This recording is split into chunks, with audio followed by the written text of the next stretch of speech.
Okay, Algebra 2 fans, our topic for today, this is Unit 7-3, exponential, we're not going to do logarithmic, exponential functions. And before we start, let me tell you your joke of the day.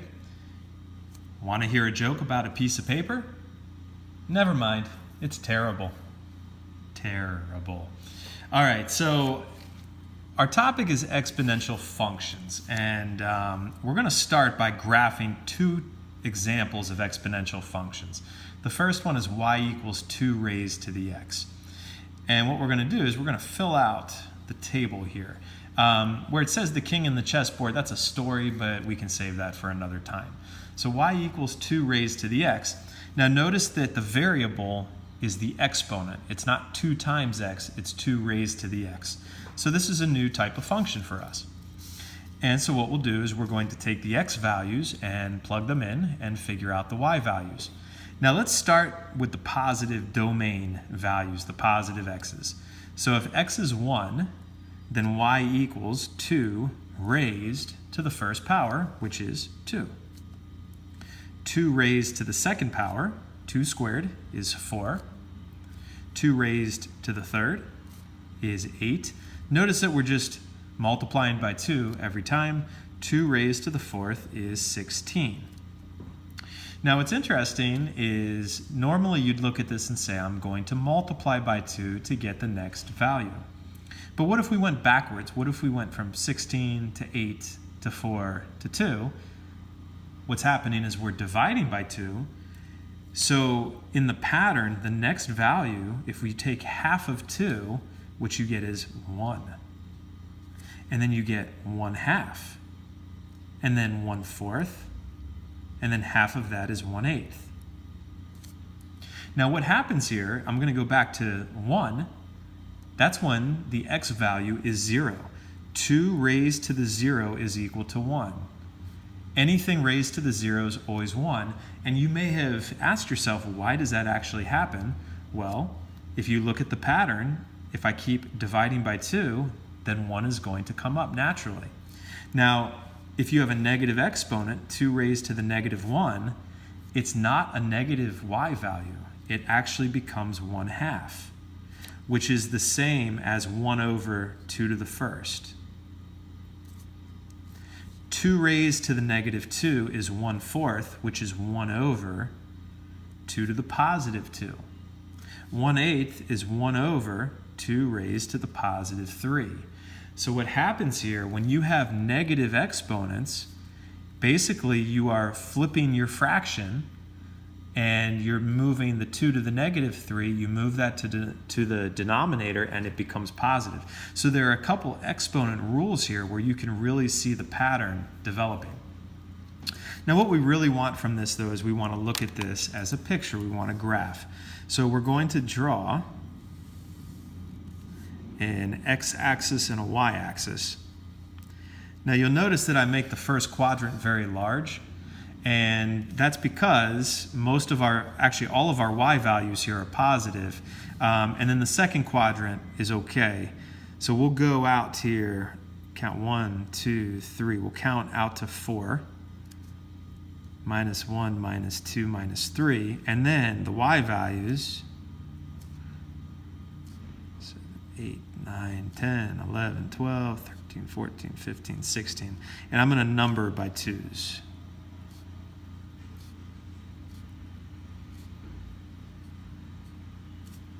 Two, 4, 6, 8, 10, 12, 14, and there's 16. All right, so let's plot some points.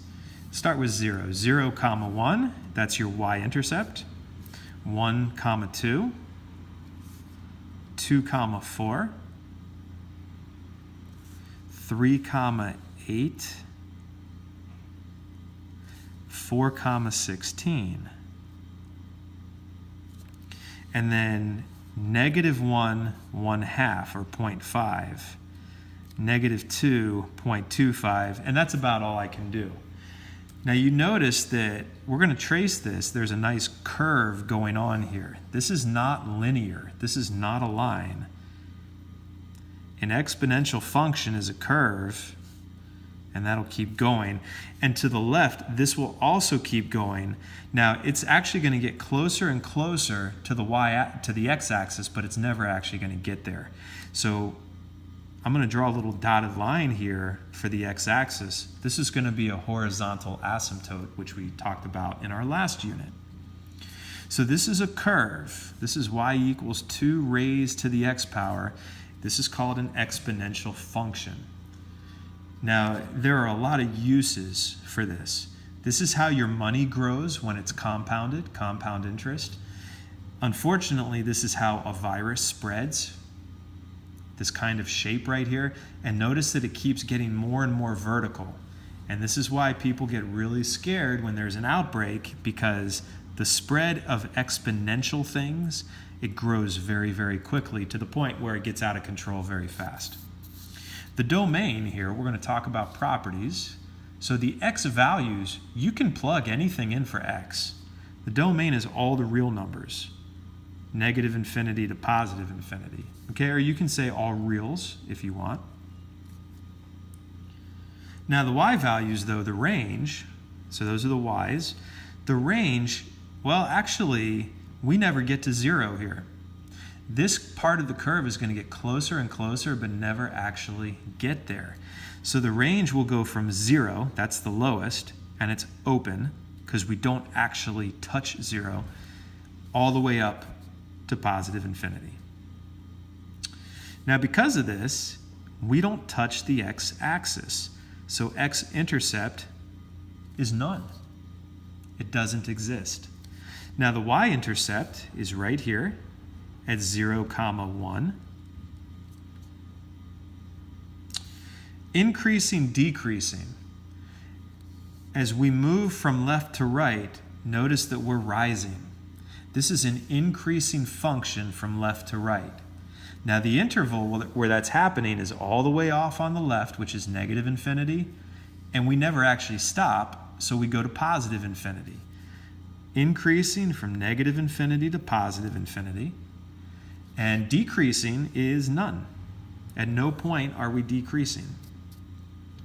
When you do increasing, decreasing, we write that with the x intervals, okay?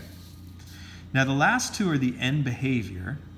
As x approaches negative infinity, f of x, or y, what's happening to the y values? So as we move left, notice the y's are getting closer and closer to the x-axis, which is 0. So the y values are approaching 0. But as we move to the right, what are the y values approaching? They're just going up and up and up. They're approaching positive infinity. So this is the end behavior, and we're writing down the y values for that. Okay? So this is an exponential function. Now, in number 2 here, what happens if the exponent is negative? What if it's y equals 2 raised to the negative x? What happens basically is that your table is going to flip. If we plug in a positive 1, for example, 2 raised to the opposite of x, that's 2 to the negative 1, so this is 1/2. 2 raised to the opposite of 2 is 1/4. So basically, these values here are going to be what we have when x is positive this time. This will be 1/8, 1/16. Now, 2 raised to the opposite of 0 is still 0, or 2 to the 0, which is 1. If x is -1, 2 raised to the opposite of -1, that becomes 2 to the first, which is 2 and 4 and 8. Okay, so we're going to draw this again. We won't go as far this time. In terms of the y values, let's just go up to 8.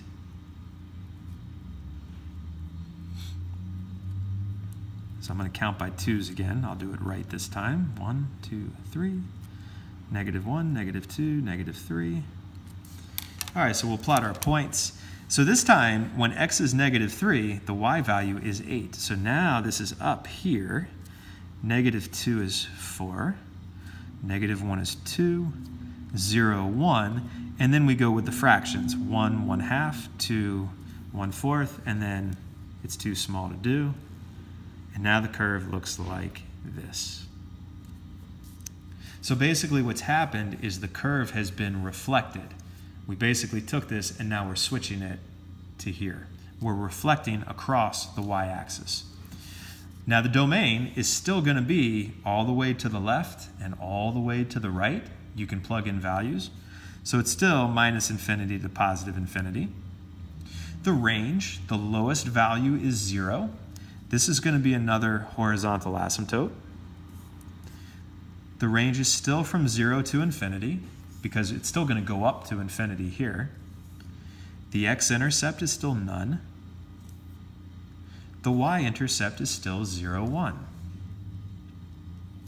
One thing that's going to change, though, is that our function is no longer increasing. From left to right, we're going down. That is a decreasing function. So increasing is none. Decreasing is minus infinity to positive infinity. And the end behavior now is going to flip. As x approaches negative infinity, so as we move to the left, the y values, the function values, are going up to positive infinity. But as x approaches positive infinity, as we go to the right, now the y values are getting closer and closer to 0. I apologize for the car in the background. It's kind of annoying. Now, the other thing we'll write down here is that we have a horizontal asymptote at y equals 0, and we also have that here. And we're going to stop the video for a moment.